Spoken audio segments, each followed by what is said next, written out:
So diara no ato aning iyo no. If you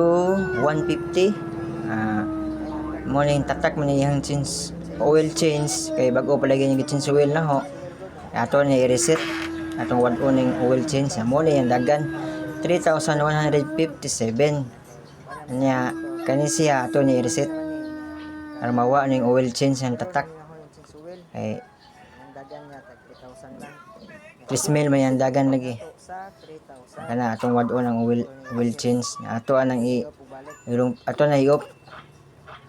dayon atong ilong press ng seal ay ang kilid bitaw makita kana ato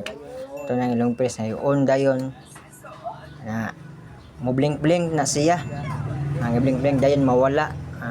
yung oil change okay na reset na dayon ato na po ni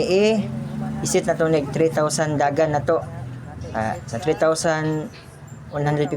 i-plus na to sa 3,000 6,000 na po atong matatak na po yung oil change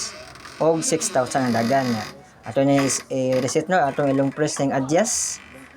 ilong press na una ga blink na siya mga 2,000 yung dagan na itong yaging tulumbuan na 8 months man atong motor ato i-adjust na og 2,500 na ato na i-3,000 ato na ipa 3,000 ano magawas yung change oil kay katulong change oil naman nato ni kay sa pagkuha 8 months pa man atong motor no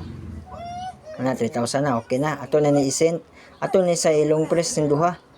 mga 2 seconds ra ni siya arong ma-set na 1, 2, 3 go okay set na nawa na blink no nakaset na to ni ato ni tanawon og nakaset na ba nakaset na ba mo tatak ni siya be 1, 2, 3 nara 3,000 okay set na siya no 3,000 na